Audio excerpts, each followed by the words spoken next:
laut, hasil hutan, dan sebagainya. Miliki sumber daya alam berupa tambang, untuk meluaskan minda dan pengetahuan kita saja.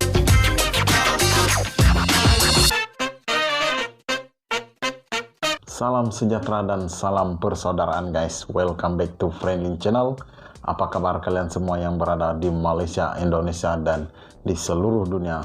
Aku doakan kalian semua sehat selalu, murah rezeki, dan dipanjangkan umur. Oke guys, hari ini aku mau bikin satu lagi reaction guys. Reaction kita kali ini berjudul Sumber Daya Unggulan 11 Negara ASEAN, Indonesia, dan Malaysia punya apa saja dari 5 terpopuler. Oke guys, jangan lupa untuk memberi dukungan kalian dengan menekan tombol subscribe, like, komen, dan share, karena channel ini mempunyai banyak video yang memberi informasi yang berguna untuk membuka pemikiran kita. Oke guys, tanpa membuang waktu, ayo kita mulakan reaction dengan hitungan 1, 2, 3. Negara-negara di wilayah ASEAN memiliki banyak sumber daya alam melimpah yang dapat meningkatkan kemajuan negaranya. Hampir semua negara anggota ASEAN memiliki sumber daya alam hayati maupun non-hayati. Kondisi negara Asia Tenggara rata-rata memiliki sumber daya alam berupa tambang. Kecuali Singapura, kekayaan akan sumber daya alam tambang tersebut membuat negara-negara ini menjadi pengekspor besar hasil tambang. Mengutip dari berbagai sumber, sumber daya alam tidak hanya berupa hasil tambang saja, tetapi bisa hasil laut, hasil hutan, dan sebagainya. Tambang itu apa guys? Tambang. Untuk mengetahui lengkapnya, berikut adalah sumber daya unggulan negara-negara ASEAN atau negara Asia Tenggara. Negara Asia Tenggara.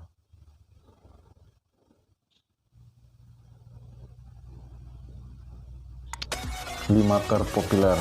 Subscribe guys. Dia banyak memberi informasi yang menarik.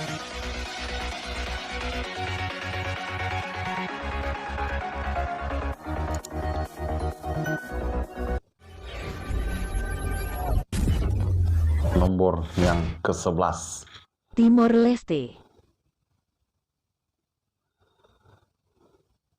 Timor Leste merupakan negara paling kecil dibandingkan negara ASEAN lainnya. Timor Leste yang hasil ke-11. pertanian dan perkebunannya cukup melimpah, yakni berupa karet, kopi, dan kakao. Negara ini kaya akan sumber daya alam tambang minyak bumi, juga tambang emas, perak, banyak juga dan hasil marmer. pertanian dah.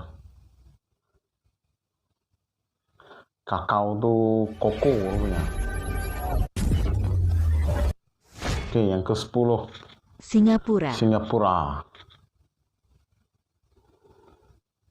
Singapura tidak memiliki sumber daya alam unggulan, tetapi Singapura dapat memanfaatkan bidang jasa, perdagangan, keuangan, dan telekomunikasi dengan sangat baik.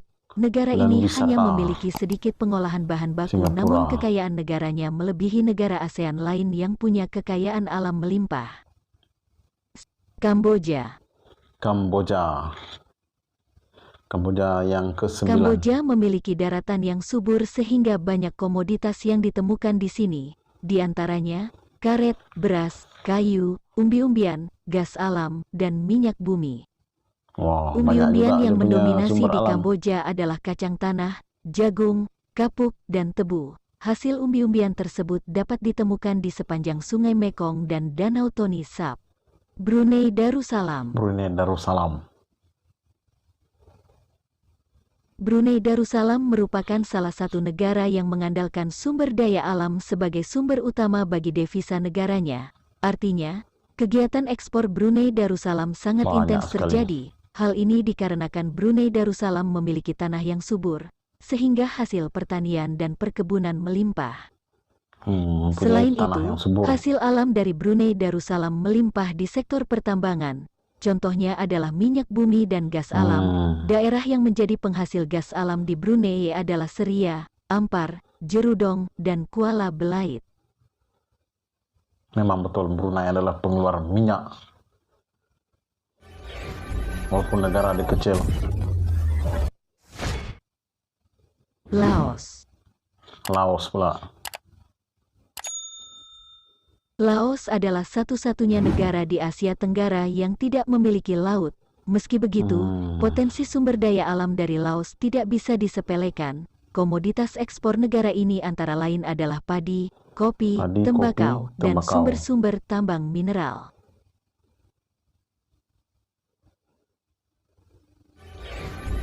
Kira pertanian juga lah Laos, sumber daya ada. Myanmar. Potensi hasil alam di Myanmar antara lain logam, nikel, gas bumi, dan hasil pertanian. Hasil dari kegiatan agraris di Myanmar ini mencakup teh, tembakau, tebu, sayuran, gandum, kapas, dan wijen. Untuk hasil hutannya pun Myanmar memiliki kekayaan akan kayu jati dan kayu besi. Kayu jati dan kayu besi, dia punya sumber alam untuk Myanmar. Hasil tani pun banyak. Vietnam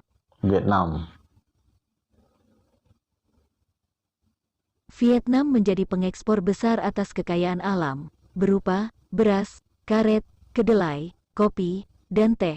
Hasil utama pertanian Vietnam adalah padi, sehingga negara ini mampu menjadi lumbung padi bagi negara-negara di kawasan ASEAN lainnya. Kekayaan alam di Vietnam dipengaruhi oleh banyaknya gunung berapi yang membuat tanah di sekitarnya menjadi subur. Beras, karet, kedelai, padi. Filipina pula. Filipina memiliki banyak gunung berapi yang merupakan rangkaian pegunungan Sirkum Pasifik. Keberadaan gunung berapi tersebut membuat tanah di Filipina sangat subur untuk menunjang kegiatan agraris. Selain itu, potensi dari hasil bumi Filipina pun melimpah dan memiliki nilai jual tinggi seperti pada ekspor emas dan perak.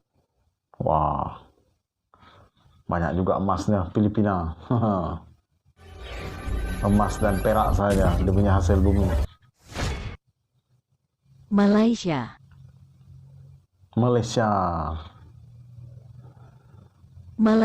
terletak di daerah dataran tinggi dan dikelilingi oleh banyak pegunungan. Artinya, tanah di Malaysia memiliki kesuburan yang tinggi. Hasil alam Malaysia yang mendominasi antara lain adalah gas alam, minyak bumi, padi, karet, kelapa sawit, dan teh.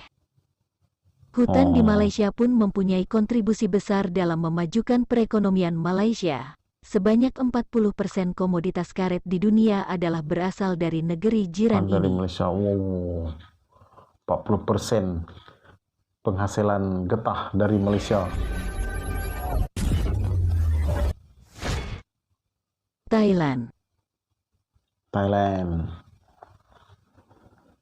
Thailand merupakan pengekspor besar hasil alam seperti beras, jagung, tebu, umbi-umbian, karet, cengkeh, kayu jati, dan kayu besi. Thailand pun terkenal sebagai daerah yang paling produktif dalam menghasilkan beras. Hal tersebut membuat Thailand disebut juga sebagai lumbung padi Asia Tenggara. Selain itu, potensi besar dari negara Thailand adalah karet, kopra, kapas, singkong, kelapa, lada, jagung, tebu, dan kacang kedelai. Banyak sekali.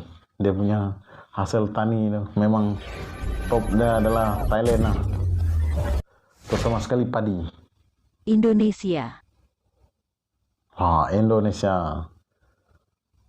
Indonesia memiliki sumber daya alam berupa hasil laut, kopi, minyak kelapa sawit, kakao, karet dan produk karet, juga dalam hasil pertanian, obat-obatan herbal, logam mulia, dan minyak bumi. Menurut laporan Food and Agricultural Organization, FAO, potensi sumber daya laut di Indonesia mencapai 6,5 juta ton per tahun. Keberadaan gunung berapi yang banyak di Indonesia pun menjadikan tanah-tanah di sekitarnya subur dan mampu ditanami berbagai macam rempah mulai dari cabai, bawang, kunyit, jahe, dan lainnya. Potensi tambang Indonesia pun tak kalah dari negara lain karena Indonesia memiliki laut yang luas. Hasil tani ya, sumber daya Indonesia adalah hasil tani paling banyak. Sebab tanah ada cukup subur juga. Sebab banyak gunung-gunung berapi.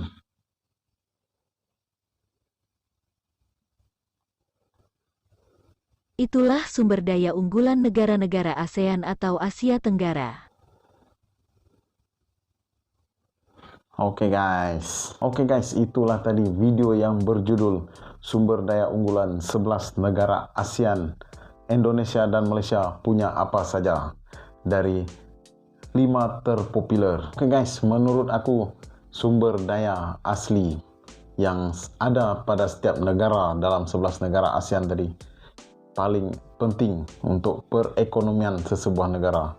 Jadi terutama sekali Malaysia dan Indonesia, ayo kita sama-sama menjaga sumber daya asli kita. Jangan biarkan orang asing yang mengaut keuntungan terhadap kita punya sumber daya. Oke guys, dalam 11 negara ASEAN tadi tu yang aku perhatikan keseluruhannya kecuali Singapura kalau tak silap saya tadi, dan 10 negara tu yang lain semuanya ada penghasilan sumber daya orang melalui pertanian. Jadi pertanian amat penting dalam sesebuah negara. Sebab tu orang katakan pertanian satu perniagaan. Oke guys, video ini tidak bermaksud untuk membuat perbandingan ataupun apa-apa pertelingkahan. Ianya cuma untuk memperluaskan kita punya minda dan pengetahuan kita sahaja. Oke guys, kita jumpa di next video. Akhir kata, salam sayang dari saya buat warga Malaysia dan Indonesia. Lancar tarigas. Baby, you give me ice and fire. You're giving me wind and rain. You're some kind of butterfly.